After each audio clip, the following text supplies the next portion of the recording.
Mas nós viemos orando, né, pelas eleições, elas se passaram e quem tem acompanhado, tem lido, né, o que aconteceu já na última semana, que antes das eleições, né, a semana passada, na verdade, e já nesses primeiros dias pós-eleições, é um movimento de buscar as igrejas, de buscar os líderes religiosos, porque as coisas tomaram uma proporção que começou a incomodar as pessoas, né? Começou a incomodar os políticos. Então, se você tem lido, se você essa semana já viu que estão correndo atrás aí das igrejas, e agora nós vamos começar a ver os conchavos, as alianças, as pessoas se vendendo ainda mais. Então é tempo da gente redobrar as nossas orações, porque agora é que a coisa vai ficar mais feia ainda. Porque o pouco que a gente viu em poucos dias, né, nós já vimos assim a mentira descarada sendo anunciada e de todos os lados, né, você vê os conchavos já sendo anunciados e a disputa, né? E a gente tem que continuar orando, pedindo que a vontade do Senhor prevaleça e que Ele dê discernimento nos nossos corações. Então não vamos esquecer disso, vamos continuar orando, né? Abra sua Bíblia, nós já vamos orar, né, por isso, orar pela mensagem também, mas abra sua Bíblia nos livros dos Salmos, abra lá no Salmo 119.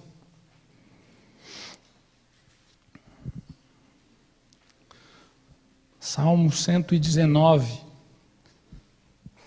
lá no verso 169 do Salmo 119.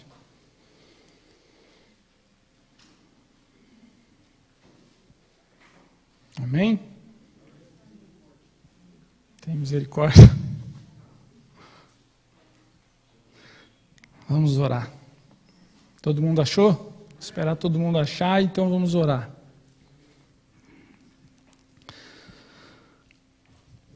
Senhor, nosso Deus, nosso Pai amado, nós estamos aqui nessa noite, ó Senhor, e o desejo do meu coração, ó Deus, e creio que o desejo de coração de cada um dos meus irmãos que está aqui, ó Pai, é de te louvar, de te adorar, e se estamos aqui, ó Deus, é porque queremos ter do Senhor, ó Pai, conhecer mais de Ti, receber do Senhor, porque entendemos que sem a Tua presença, sem a Tua direção, ó Deus, nada somos, e para lugar algum de valor iremos, ó Deus. Deus, temos orado, temos buscado e clamado pela nossa nação, ó Senhor, pelas eleições que tivemos no último domingo. Nós vimos, ó Senhor, as coisas acontecendo, temos muitos governadores já eleitos, os deputados eleitos, e queremos entregar nas Tuas mãos, ó Senhor, a todos eles, os senadores. Deus, cremos que a Tua vontade foi, ó Deus, soberana, e cremos que ela se realiza, ó Senhor, diante da nossa presença, diante daquilo que a gente mesmo, ó Pai, respondeu através da ação do Teu Espírito em nós, ó Deus. Seja através da passividade, seja através, ó Senhor, da falta de discernimento, ou através do discernimento, Senhor, que cada um possa entender do Senhor aquilo que foi feito e aquilo que aconteceu neste último domingo. Mas uma coisa sabemos, que a Tua vontade é sempre soberana, Deus. E entendemos que a Tua vontade foi cumprida, ainda que não a nossa, Deus.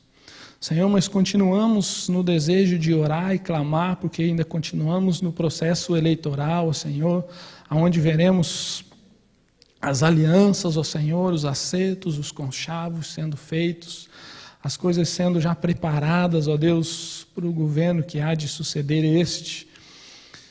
E, Pai, nós continuamos necessitando, carecendo da direção do Teu Espírito Santo, Senhor, para sermos luz, ó Senhor, neste mundo, sermos sal, para termos a direção do Teu Espírito Santo no voto e para que a Tua igreja possa ser a Tua voz, ó Deus, que clama, ó Senhor, nesta terra que agoniza, Senhor.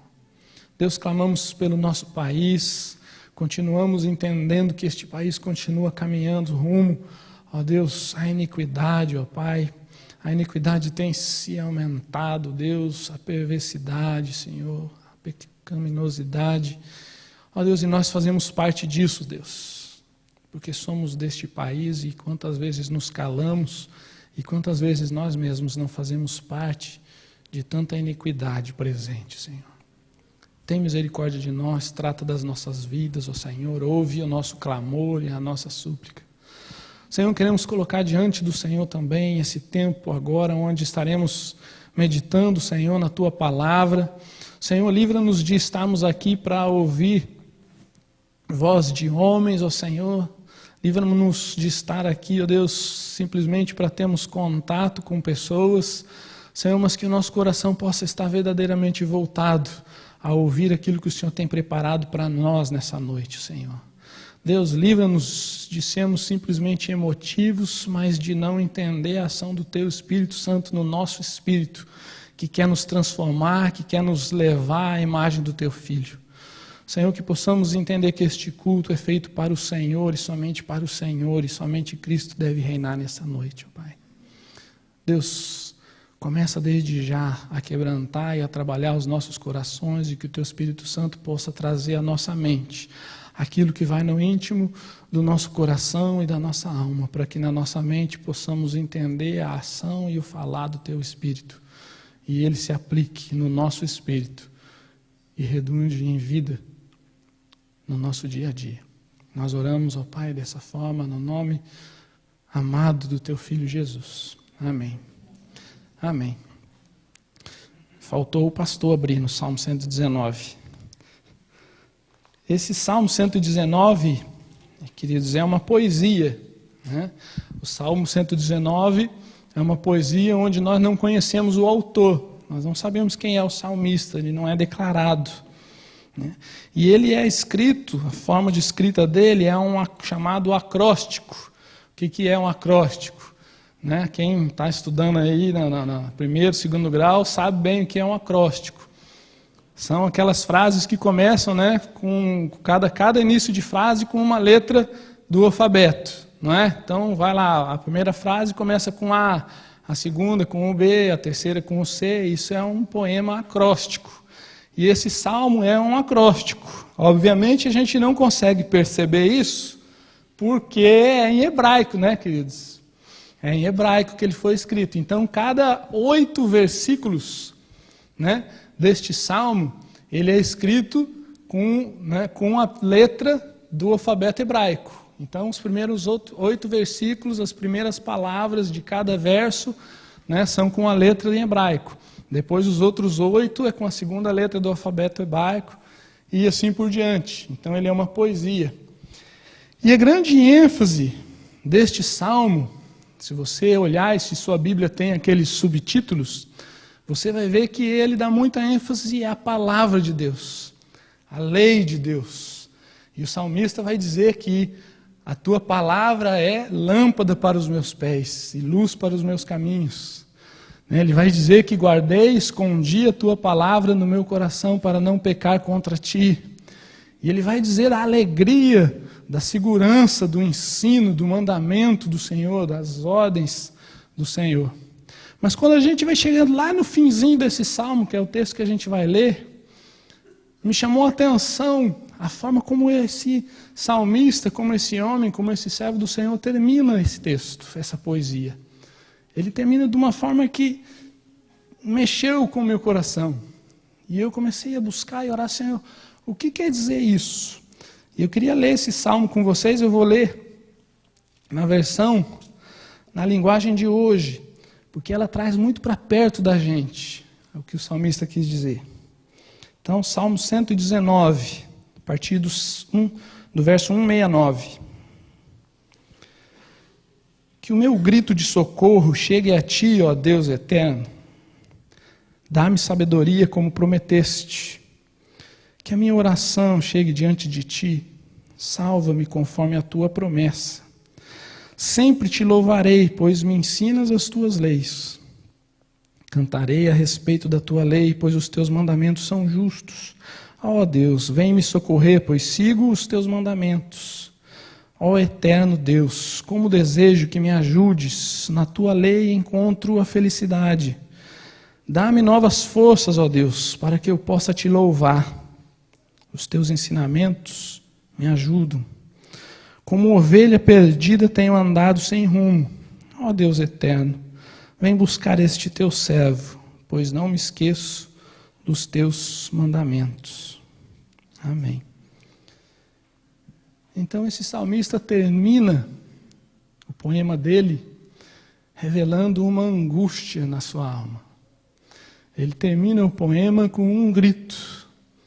Em algumas versões, talvez a sua aí, com uma súplica. Um grito de socorro.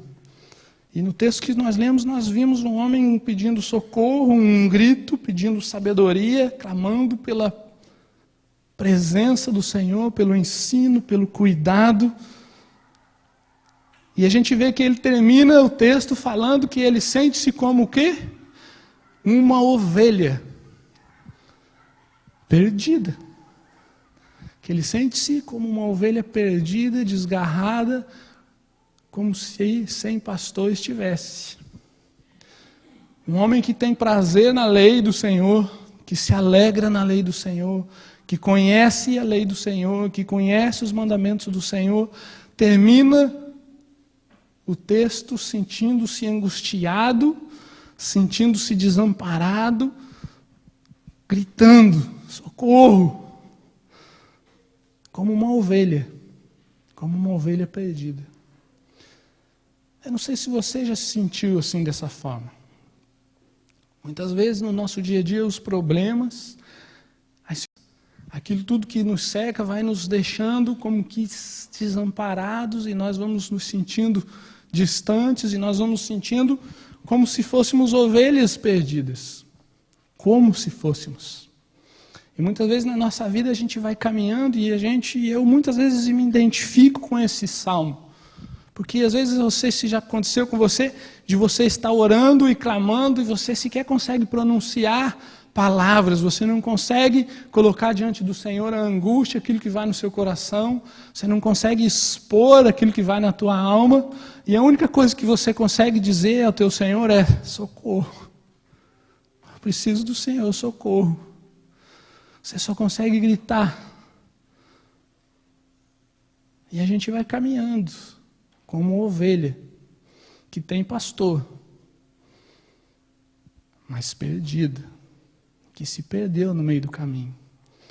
E a gente vai se perdendo no decorrer dessa vida, e a gente vai se afastando desse pastor, porque a gente começa a se envolver nas distrações do nosso dia a dia, e a gente começa a se preocupar com as coisas do mundo, e os cuidados do mundo vão tirando a nossa atenção e ocupando todo o tempo do nosso dia a dia, da nossa vida, da nossa mente, do nosso agir, do nosso mover, as nossas atividades. E as sutilezas do mundo vão ocupando e nós vamos nos envolvendo como que em espinhos que vão nos se arraigando em nós, e a gente vai ficando envolvido. E a gente vai caindo em armadilhas de confiar nas nossas próprias forças, nas nossas próprias intenções, na nossa própria bondade, no nosso próprio conhecimento, na nossa própria sabedoria. E a gente vai atolando em função da nossa rebeldia, em função da nossa desobediência, em função do nosso pecado. Você já pediu pecado várias vezes pela mesma coisa? Várias vezes pediu pecado pela mesma coisa, pelo mesmo pecado. Pediu perdão, não pediu pecado, né? Misericórdia. Pediu perdão várias vezes pelo mesmo pecado. Quantas vezes você fez propósitos e tropeçou neles? E você fez propósitos diante do Senhor, e tantos podem ser os propósitos, e você falou: Senhor, eu tenho esse propósito, esse compromisso contigo, e eu vou fazer, e eu vou honrar, e daqui a pouco o tempo passa, e o propósito se passou e você não cumpriu. Propósito de oração, propósito de serviço, propósito de estudo, de discipulado, de comunhão. Quanta gente tem se perdido como uma ovelha na sua família por falta de discernimento, de conhecimento, e não tem conseguido dentro da sua família administrar a família de acordo com as orientações do Espírito Santo. E dentro de casa as coisas não vão bem, porque você tem confiado nas suas próprias forças, no seu próprio entendimento. Quanta gente tem se perdido porque a mente vagueia sonhos e desejos que nada refletem o caráter de Cristo e que em nada revelam a Cristo e que nada tem a ver com a vontade de Cristo para a sua vida, mas a sua mente vagueia através de sonhos, desejos, objetivos que você mesmo plantou na sua vida. Quantas decisões precipitadas você tem tomado sem antes parar e perguntar para o Senhor: é isso que o Senhor quer da minha vida? E quantas vezes você tem se perdido, caído em buracos, em espinheiros, em lamaçais, por precipitação? Quantas vezes a ansiedade e a preocupação têm tomado conta da sua mente, a ponto de também você se sentir perdido? As preocupações, as ansiedades, as decisões que você toma dia a dia, as coisas que você vai acumulando no seu coração, as angústias vividas. Como é que está o seu coração? Há quanto tempo você não desfruta da comunhão gostosa, prazerosa e presente de Cristo na sua vida? Há quanto tempo você não para no silêncio da tua alma, simplesmente para desfrutar a presença do Senhor Jesus do seu lado? Do bom pastor. E a gente vai caminhando como uma ovelha perdida, junto do rebanho, mas gradativamente a gente vai se afastando através de todas estas ações que vêm tomando nosso tempo, nossas atitudes, as nossas mentes. E quando a gente vê, cadê o rebanho? E quando a gente levanta os olhos, cadê o pastor? E aí quando a gente quer agir, a gente se vê enrolado em espinhos, e quanto mais a gente se mexe, mais dói e pior fica. Essa história é a história da minha vida. E é a história da sua vida. Porque a gente tem uma facilidade muito grande de se distanciar do bom pastor. E um homem nas Escrituras que reflete muito bem isso que acontece na vida da gente é Salomão. Salomão, um homem chamado de pacífico, né? Salomão significa pacífico.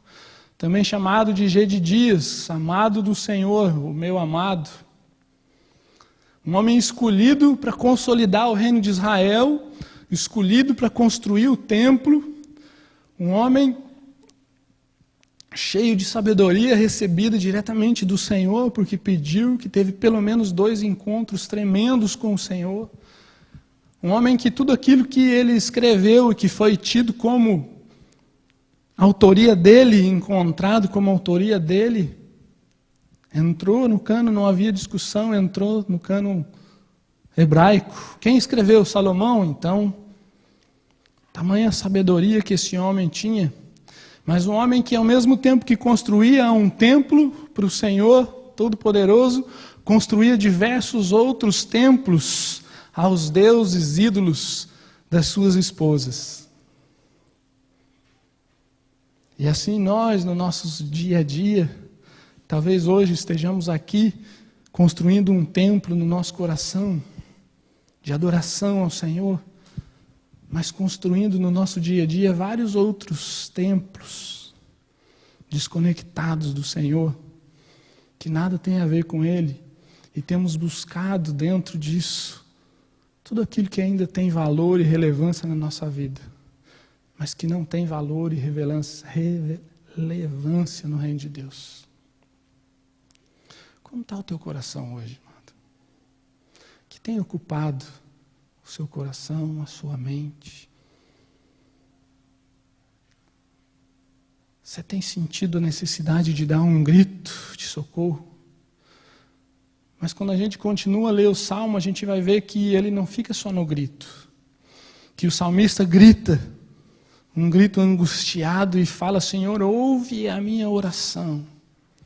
E o grito dele rompe-se num desejo de receber do Senhor sabedoria, de receber do Senhor conhecimento, de receber a alegria da palavra do Senhor, de receber a salvação do Senhor, como ele mesmo diz: Senhor, salva-me e renova minhas forças, me dá forças, conserva a minha vida.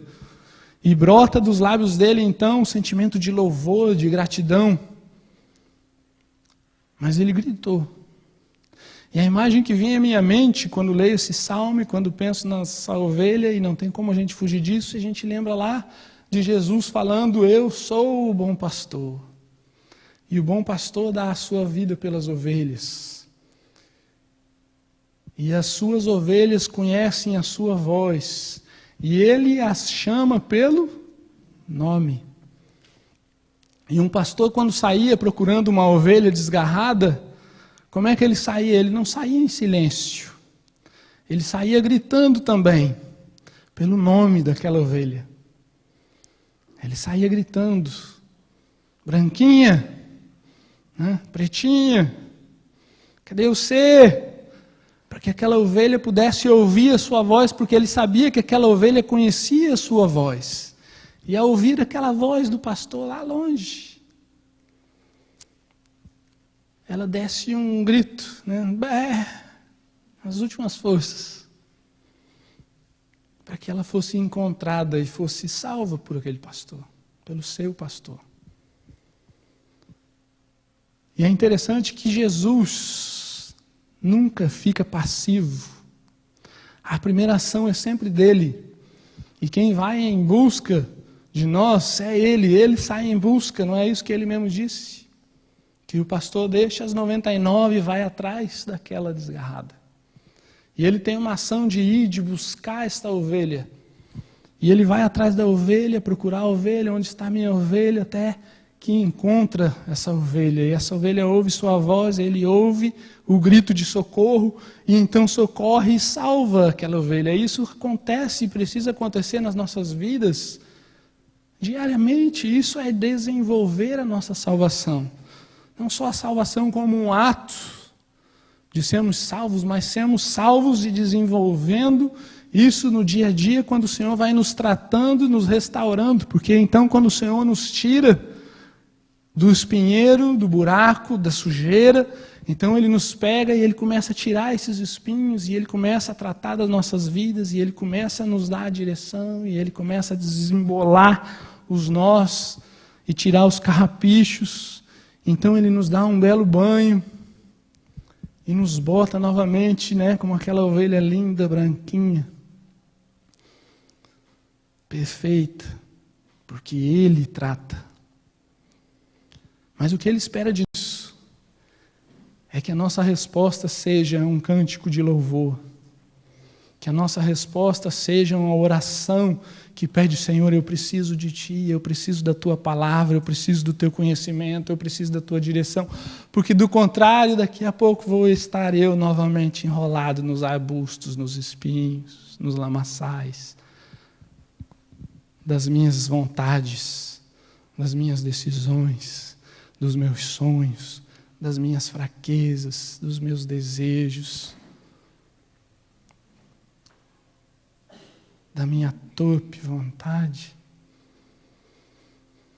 E o Senhor precisa tratar de nós a cada dia. Só que muitas vezes nós somos ovelhas teimosas, e o Senhor nos pega, nos trata, nos cuida, e coloca de volta dentro do seu curral, na segurança do rebanho. E o Senhor nos coloca nos ombros, nos carrega nos ombros, e daqui a pouco estamos nós, de novo, distraídos, olhando para todos os lados. E novamente caindo naqueles mesmos erros, ou talvez em novos erros. E aí a gente precisa de novo gritar socorro, porque sem Ele, nada podemos fazer.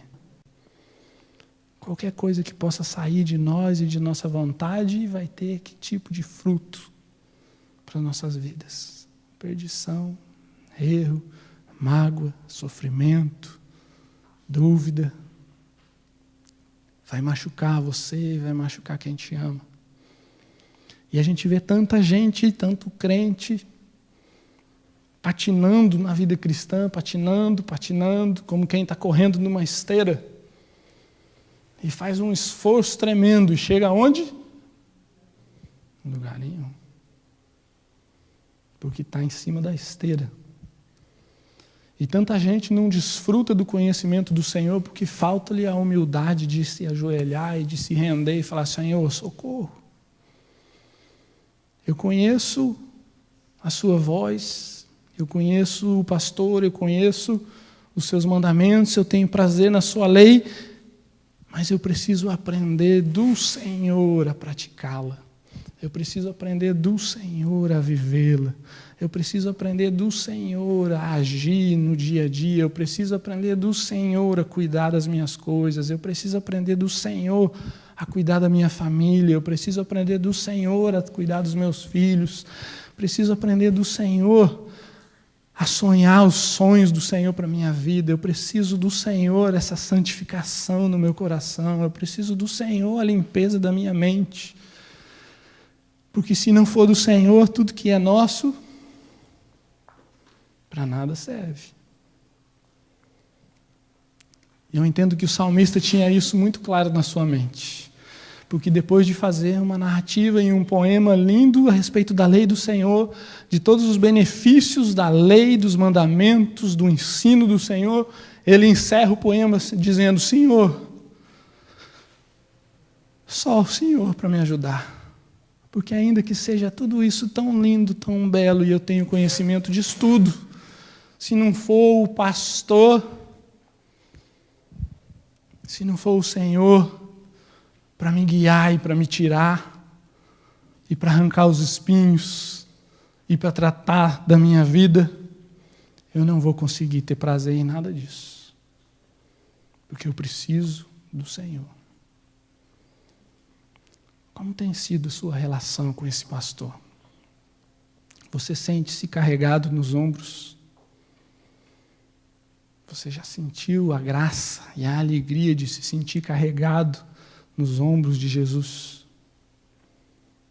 Gente, não existe sensação mais gostosa e maravilhosa do que se sentir carregado nos ombros desse pastor amoroso. E a única coisa que ele está esperando é o seu pedido de socorro. Ele não está esperando que você vá até ele. Ele já foi até você. Ele sabe exatamente o que você precisa, ele sabe exatamente o que vai no seu coração essa noite, ele sabe exatamente que tipo de circunstância, situação você está vivendo, ele sabe exatamente aquilo que você tem escondido lá dentro do fundo da tua alma, que está te machucando e que muitas vezes tem te causado tristeza, porque o Espírito Santo te incomoda e muitas vezes você cai e ninguém sabe, mas isso te traz uma tristeza, uma angústia, e ele sabe, e ele está lá atrás de você gritando, né? Fábio, Fábio. E ele só quer ouvir a sua voz. Aqui, me acha, me ajuda, porque ele já está atrás. Ele quer te levar de volta, ele quer tratar da sua vida. Hoje, amanhã, depois da manhã, e depois, até que você chegue à estatura de Cristo. Não vamos chegar aqui, né? Então isso vai continuar eternamente o Senhor nos tratando, e então chegaremos na presença dEle, lá no céu, e desfrutaremos dessa presença gloriosa que nós podemos desfrutar ainda hoje aqui.